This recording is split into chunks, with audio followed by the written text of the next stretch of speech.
My name is Jake, and this is my friend Isaac. I'd like to think we're fairly athletic guys. Our first summer ever playing pickleball, we actually won a 3.5 tournament, but that was 4 years ago. And we haven't gotten much better since then. And that's because, like most pickleball players, we've never, ever practiced. But that ends today. The PPA is coming to our hometown of Kansas City this August. And over the course of the next 4 weeks, we're gonna be training in pickleball for the first time ever in an attempt to prove our haters wrong and win gold in 4.0 men's doubles. Come along and join us for the journey of the road to 4.0 gold. Welcome to episode 3 of Jake and Isaac's journey to tournament glory. Today we're going to cover court positioning and shot selection. So I think the best way we decided to do this was we're going to split up, play points, and we're going to talk about court positioning and shot selection as we go through with specific examples from points that we have. All right, here we go.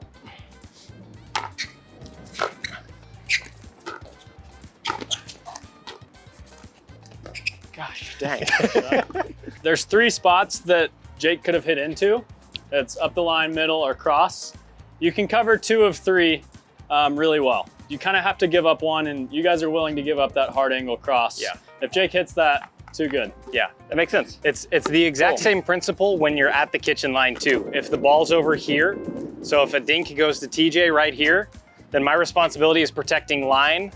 Isaac's helping me out with middle, and we're not super concerned about TJ hitting a clean winner all the way cross court. I'm gonna return cross court to Jake, so then Isaac's responsibility is his line and mine is the middle. 102.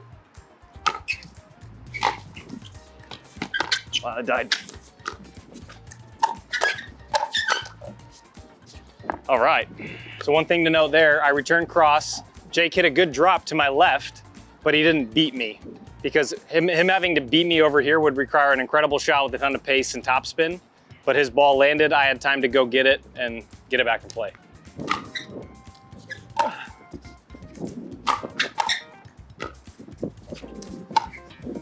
Oh, what a spot. I didn't see that coming to that side.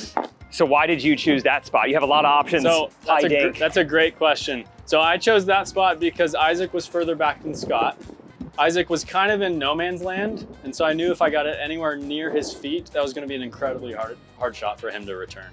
Another thing too is, if I'm in the middle, the most court space I have to hit into is towards the corners, right? Hard angle wide, there's very little court to hit. Up the middle, there's even less space to hit, like geometrically, right? Hypotenuse. Yeah, exactly. That's the furthest amount of space I have to hit into. So if I can really go after it to the corner, that's going to be my most aggressive shot in that scenario. Makes sense. And boy, did it work. Makes sense.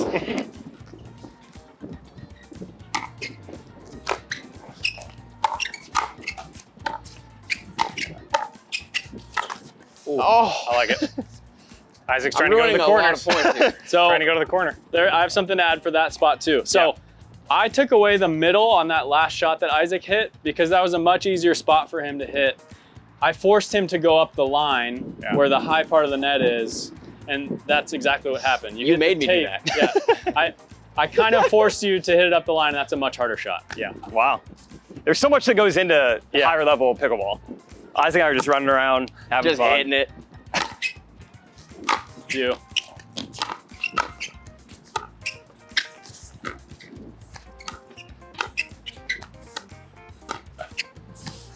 You.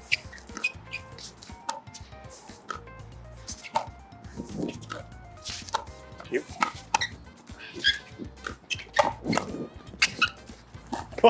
Nice point. Nice. One thing I'll call out on this point is when they were hitting their dinks to Isaac over here and pushing him out wide, I shifted with him. So you always want to pretend that a rope, an imaginary rope, is attached to you and your partner. You've seen that video with he and his wife. Yeah, imagine like that. Imagine a resistance band's attached to you and your partner. So as he scoots over, I scooted over so that way if they wanted to attack up the middle, my forehand was going to be here to protect it. 301. You. See, that's a ball you probably could have taken out of the air. Yeah, I wasn't. I didn't get up quick enough. Use those long arms, baby. 401. What a drop. Woo. Nice crash. That was a Tip, drop. have a great partner. Tip over.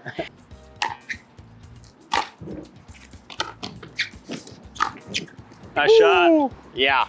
All right, I'll stop. So that's a good example of expect worst case scenario all the time. Yeah. I didn't expect Scott to speed the ball up and I wasn't ready. But if you're expecting me to speed it up in that situation, you're ready for that immediately. But if you are expecting a dink and I do that, then the ball's gonna go right past you.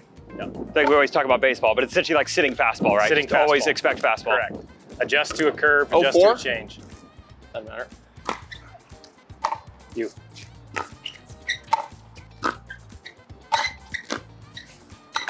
Oh, next week. How do I hit that shot? Somebody teach me. What a serve. What a drop. Go, go, go. Oh, we're here. Oh. You. Hey, Wow, let's go. all right, so in that situation, it felt like he had the advantage. So I took a step back, reset it once, took a step back again. Is that what you're supposed to do? I don't know. Sometimes, if Yeah. you're looking to just reset, maybe giving yourself some time can help. But for the most part, if we're stuck in that firefight, stay planted on that line. Because as soon as you take even half a step back, look at all Easier. this space they can hit your feet. Yeah. That's a good point. So Makes take sense. away their angles by staying up here and staying in it. All right, 3-4. Oh, I was not there. You're right. You.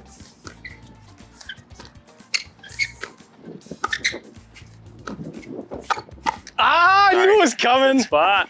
Jeez. That would have been an example of perfect time to poach, right? Yes. Yep. Should have poached. 5-1, 4-3 or 5-3. 5-3.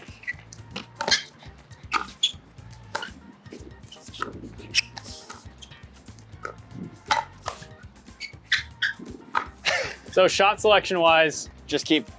I went back where the ball came from. Yeah. Because you were in transition, getting your body ready for the next shot. Okay. Yeah. Coming from where, so you hit, I think you hit a backhand, and then you're turning over to hit a forehand for the next one. I saw that you were turning your paddle over, so I went back where it came from. Gotcha. You were- Dang. yeah.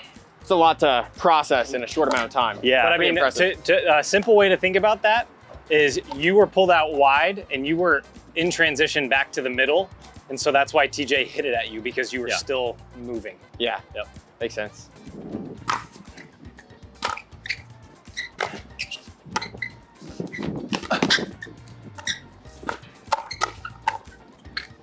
These guys are good.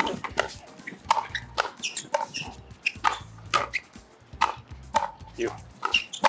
Oh, Good point. was that the right decision? Like you're back, I like meet you, I come back with you? Yep, Okay. absolutely. Yeah, you hit a perfect reset. It got us back into the point. Okay. Really good. You. You. Nice.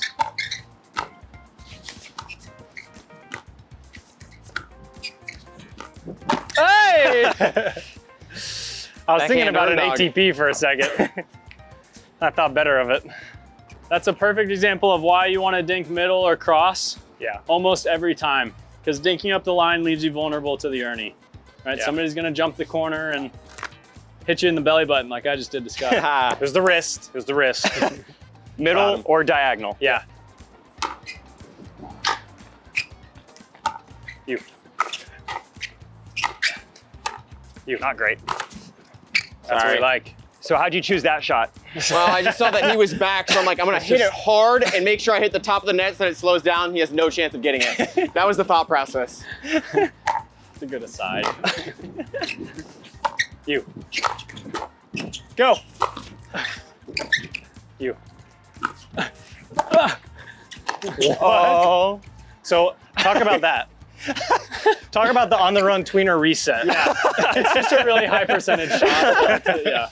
You just need to reset one. You go with that. You get the job done. All right, I have a quick question Yep. because I feel like I get stuck on this. So when we're hitting our third shot and I see you're about to go for a drive, obviously I want to be running to the kitchen if I know it's a good drive.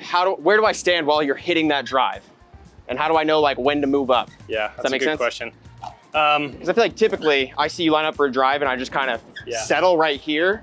And then if I see it's a good drive and low, I go in for a potential poach. Yeah, so there's a couple things you can do. One, you can obviously communicate with your partner ahead of time and say, hey, we're in a shake and bake. Shake and bake means one person drives, the other person crashes and tries to poach off of that drive. If you don't communicate ahead of time and you see your partner is lining up for a drive, then I would say take a couple steps in And then as soon as they hit their drive, you can kind of get a brief idea of if it's gonna be good or not. And if you realize it's gonna be good, then you take 2 more steps in and get ready for a ball to come up. And if you realize it's gonna be bad, then I would just say stay put and get low, because if it's high, then it's gonna be coming back down at your feet. So it's not necessarily a bad thing to be like right here and low. No, Okay. I think it's good to put pressure on your opponents by making your Yeah. way in. A lot of it depends on the return you get. Yeah. If you get a nice short return, then I would just go ahead and start moving your way in. Don't completely sell out and leave your part of the court open. Yeah. But start making your way in, definitely.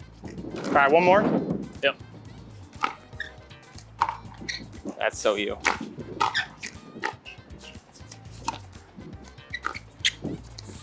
Oh!